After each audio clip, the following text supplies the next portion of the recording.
My girlfriend overheard how my family really talks about her, and this is something I still struggle to fully process. I'm 35, and my girlfriend and I have been together for a little over a year. She is genuinely wonderful, smart, attractive, ambitious, educated, kind, and a little weird in the best way possible. She is everything I ever wanted in a partner, and until last week, I truly believe my family felt the same about her. Last week, I went to dinner with my parents. We get together as a family several times a month, and it's been a long-standing tradition. Usually, my girlfriend Sammy joins us, but that evening she had work and told me she wouldn't make it. Halfway through dinner, I got up to go to the bathroom, and at that moment Sammy messaged me saying she was outside. She had finished work earlier than expected and decided to stop by just to see me. Normally, she would have come straight in, but this time she needed help carrying a few gifts. The next day, Sammy was leaving for a business trip and then going on vacation to visit friends, so she wouldn't be back until Thanksgiving. My brother and sister have twins whose birthday was coming up, and Sammy had spent hours preparing thoughtful gifts for them. My family had no idea she was already there. We walked into the house quietly, went toward the kitchen, and then we heard them talking. My sister said she was glad Sammy hadn't come because my annoying girlfriend always ruined family evenings with her presence.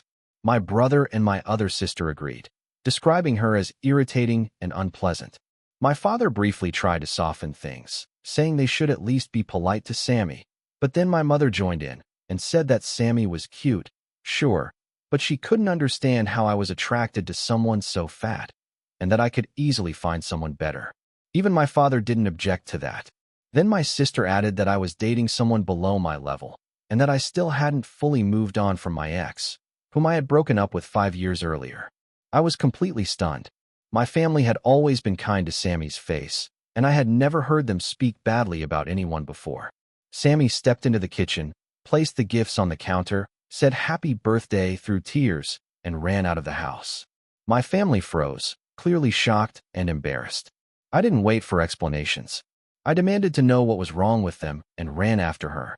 She was sitting in her car, crying. Sammy is usually strong and resilient, but family means everything to her. She doesn't really have one. Her mother died when she was young, and her father became an alcoholic, so they don't have a relationship. For her, my family had become the family she always dreamed of. She was genuinely happy when they accepted her, invited her to dinners, and included her in family events. The gifts she brought that night were handmade, thoughtful, and full of care. Yes, Sammy is overweight, and I have always liked curvy women. She is beautiful to me, exactly the way she is. Since we started dating, she lost a significant amount of weight, and I'm proud of her effort, but I would love her at any size. I genuinely don't understand how they could call her annoying.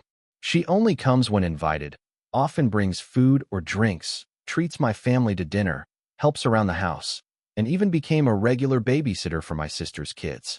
She helped my brother get a job at her company, putting her own professional reputation on the line, and never once asked for anything in return.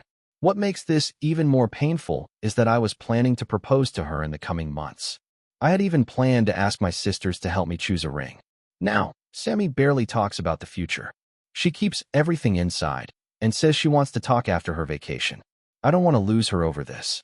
I am choosing her over my family, without hesitation. Since that evening, Sammy hasn't been herself. I've seen her cry when she thought I wasn't looking. My family reached out with weak apologies full of excuses. When I asked my mother whether she had apologized directly to Sammy, she said I could just apologize on her behalf. None of them could explain what exactly Sammy had done wrong or how she supposedly ruined family dinners. The only person who acted like an adult was my father, who offered to apologize to Sammy personally. I told Sammy clearly that she is my priority and that I will do whatever it takes to protect her and make her feel safe. She knows I am on her side. I also learned more about her past, and it broke my heart even more. She lost her mother young. Her father chose alcohol over being a parent, and within a short period, she lost her remaining close relatives. She has lived independently since she was a teenager. My family represented stability and warmth to her, and that illusion was shattered in seconds. After this, I confronted my sister, and the conversation ended badly. She couldn't explain why Sammy annoyed her and admitted only that she didn't expect us to hear them. Sammy, however, has built her own family of friends over the years and refuses to keep toxic people in her life. Looking back, we both realized she idealized my family because from the outside we seemed kind and decent. I believe that too. We decided to spend Thanksgiving away together, just the two of us, and turn it into our own tradition. My father later spoke with me and said he was deeply ashamed and willing to apologize when Sammy felt ready. I told her everything honestly, and she knows that I will always choose her. After our trip, my parents came over for dinner. It was awkward but sincere. My father apologized properly, and they had a meaningful conversation. My mother cried throughout the evening, and it was hard to tell whether she was truly remorseful or simply upset that I stood my ground. A few days later, my mother invited Sammy to talk privately, and they had a long, honest conversation. They both admitted to feelings of envy and misunderstanding, and for the first time, real progress was made. Some of my siblings apologized. One sister still refuses to take responsibility and seems more upset about losing free childcare than about hurting Sammy. Because of that, we decided to step back from family gatherings for now. Sammy forgives them, but she doesn't feel comfortable around them yet, and I fully respect that. We are still deciding where to spend Christmas, most likely with close friends. And the best part of all this is that despite everything, our relationship grew stronger.